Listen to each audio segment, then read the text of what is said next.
And welcome back to our Football Manager series. As you can see, we are top of the table with just five games to play. Had to think for a minute. Weymouth, fortunately, bottom of the table, 10 points, they're relegated.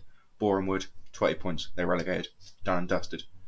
We still have to play Wrexham, who are obviously here, Notts County, a bit further down, Barnet, a bit further up, Aldershot, not quite as far up, and then finally Woking to end the season.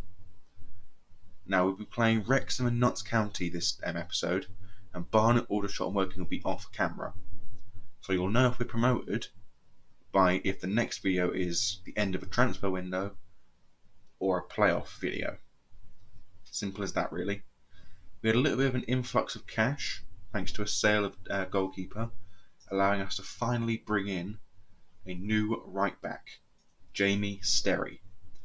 In his debut, he set up an assist that gave us a win. Our first win in 5, mind you. So, we're hoping today that this game could provide a fairly strong finish for us. And we're going to end of the season pretty much. McLambe is going to be leaving to Rotherham for £6,500. So, one of our saviours from last season, unfortunately, is not going to be with us. But in return, we have Luke Southwood, currently in goal today, who's done incredibly well in the last few games. And he's already a decent League 2 goalkeeper, so he should be alright for next season. We're just kind of hoping in this episode that we don't really make too many mistakes. And between now and the end of the season, we don't make too many mistakes. This latest score thing was up because I was watching a different team playing a match and I wanted to see other games in the cup, see how they were going, but I forgot to turn it off, evidently. Cross from Wrexham, and Wrexham 1-0 up, thanks to a Bobby Grant, who did look a bit offside to me, but what can you do? We are a point currently ahead of Eastleigh, should the results stay the exact same from here on, which is not ideal. We'd want to be 4 points clear of them, but only so much can be done. Macwiak now. This is Macwiak's last game he'll be playing for the remainder of the season, because we want Talaji Bowler in the team more often. Owens with a good tackle on the player there. Runs the ball out to the left wing, puts the ball to Nielsen in the middle, then to Tasdemir. Tasdemir runs it past the midfield, and then passes it all the way to Macwiak, who puts the ball out to the left wing for Simois, who gets the ball into the middle, and Connor Hall does put it in for his 32nd goal of the season. And if you ask me, that's a very, very good stat to have. 88 goals so far scored by us this season. 32 of them have come from Connor Hall. Jamie Sterry with a beautiful cross in. Unfortunately, no one to take it and to touch it into goal. Bartlett to Han. What was his name? Han holds the ball up and crosses it, and it's away by Nielsen to my teeth really aren't in today. Now Connor Hall with the ball.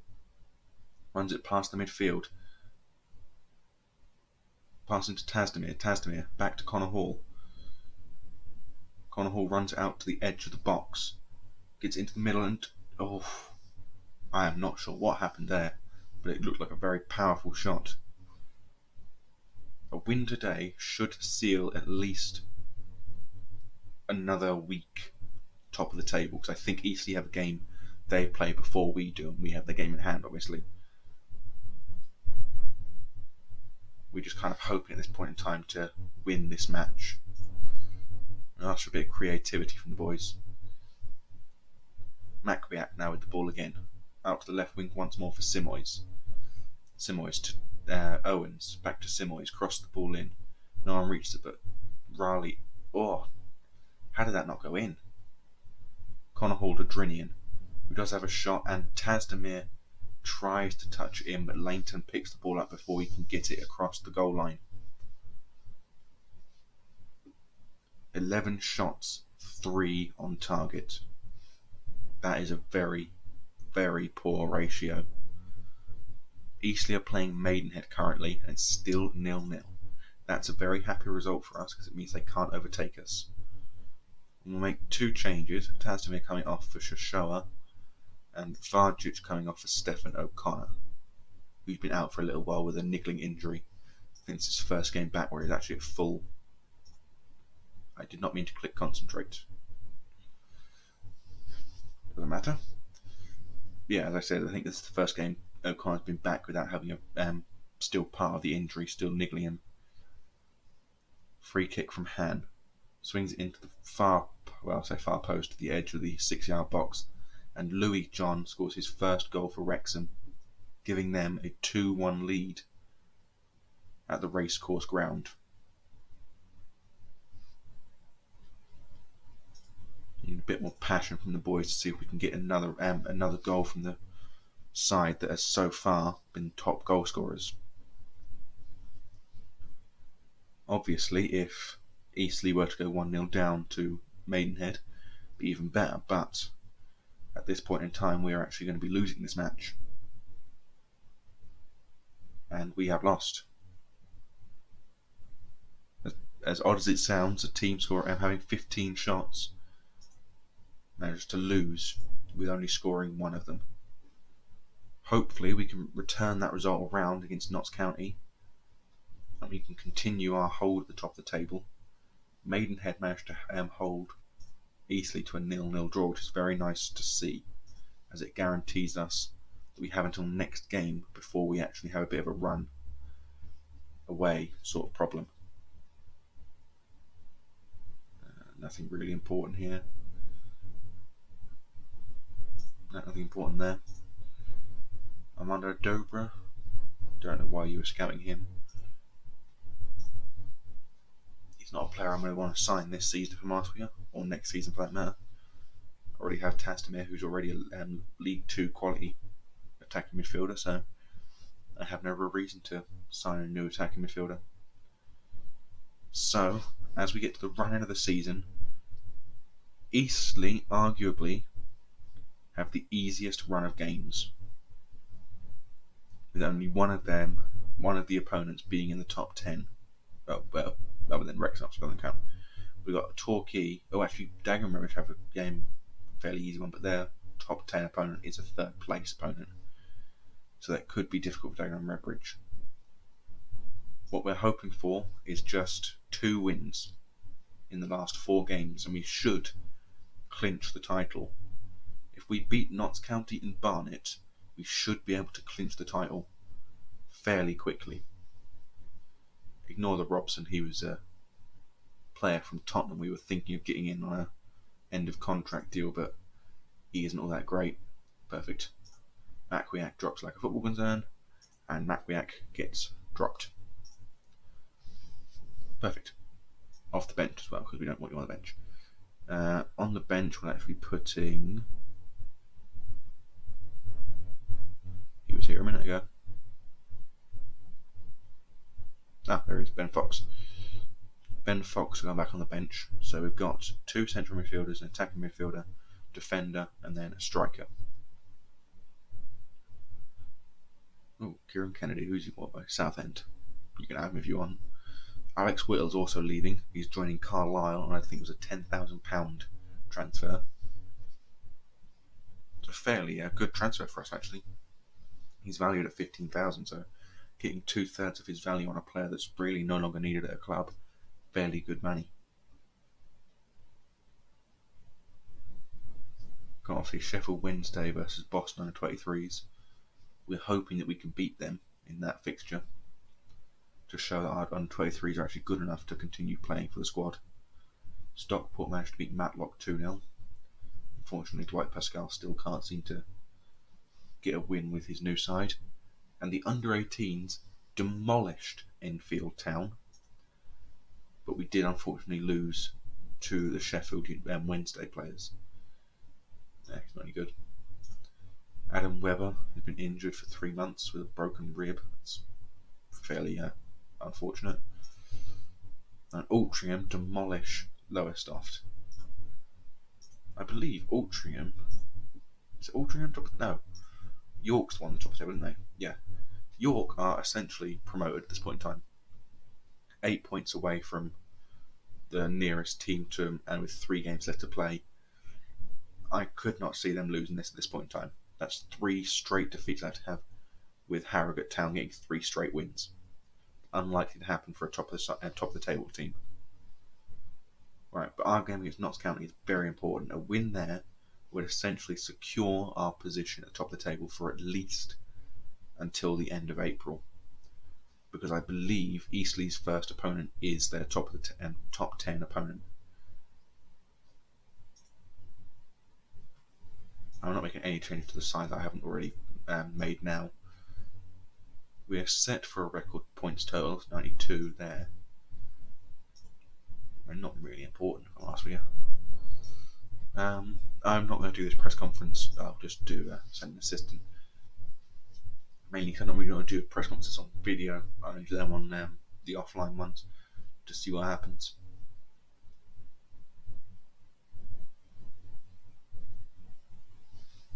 For some reason the game seems to be loading fairly slowly today, and to be honest with you, I don't quite understand why. But hopefully it shouldn't make this video too long. Should be done about 5 minutes from now, I would assume. Survival at stake for Notts County, so if we beat them they could drop into the relegation zone, I believe. They're nowhere near relegation zone. So yeah, they're safe. Woking are the only real team still threatened by relegation. Sutton the only team logically that I would say could get out.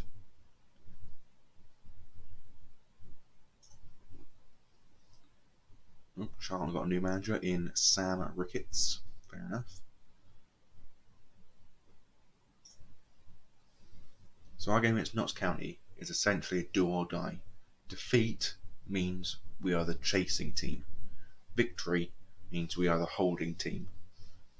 A victory in this game would mean that we get to dictate how much Eastleigh have to do to still have a chance of winning the title. So, and Ipswich are following real life aspirations, currently 8th in the league, one place where they are in real life. Very unfortunate from them. And Ole Gunnar Solskjaer has taken over as manager of QPR after 2 years away from management after being sacked by Manchester United. Well, I mean, if you finish in 7th as a Man United boss, you're probably going to get sacked, if I'm honest with you. I mean, 1st, 7th, 4th, 5th, 6th, 2nd, fair enough, 6th, then down in 7th place again.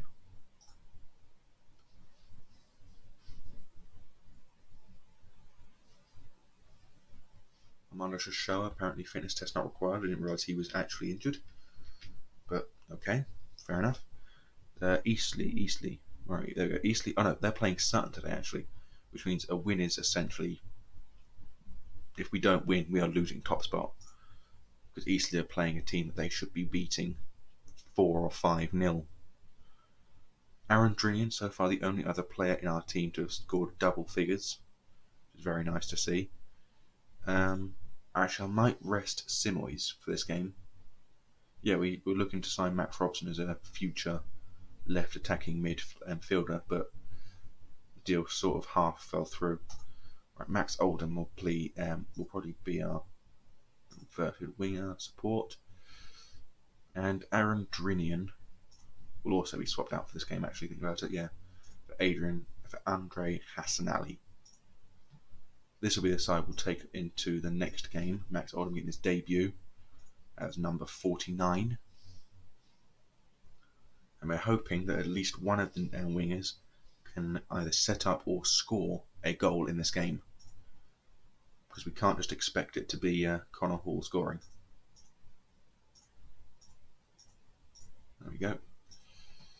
Get through the tunnel interview. So, a victory today would be required, I would say. Torquay are the only side other than Eastleigh that could theoretically finish top. Oh, got a free kick on the edge of the box. Who's taking it? Charlie Owens. Vargic managed to score his first goal after a scramble in the box and the little Croat gets his first goal, and I'm very proud of him. He is going to be most likely our first choice centre-back alongside O'Connor next season, because he's predicted to become a potential championship centre-back, which is what we need from a young player like him. Same with Connor Hall, he's supposed to be a leading championship potential player, already League One ability. He's incredible as it is, so that's good.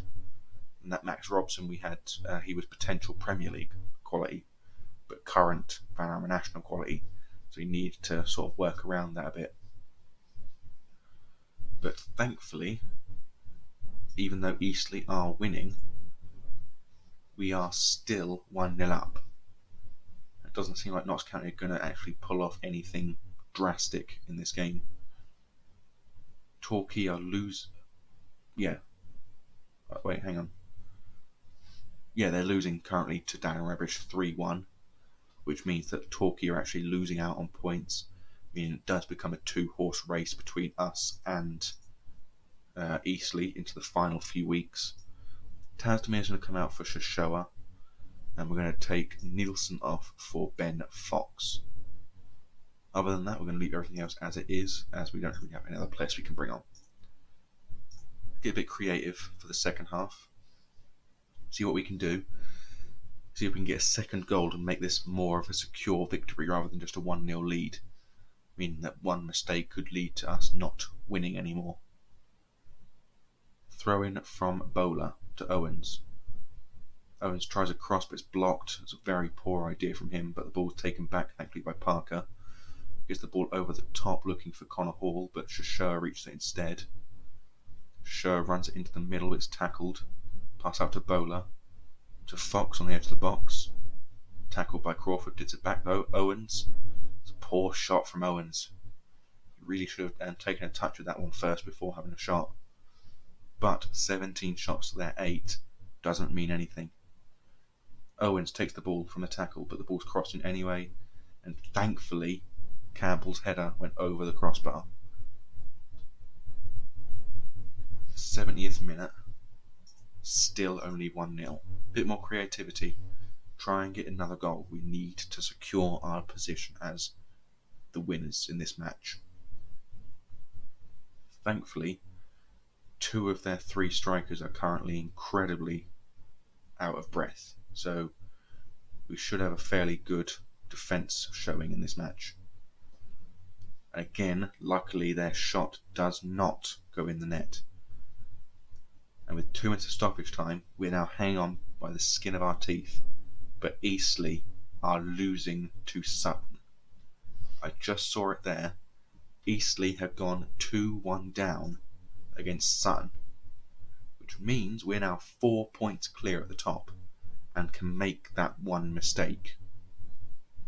Yes, it was. It was Aaron Jarvis who scored the 2 winning goals. Again, send the assist for that.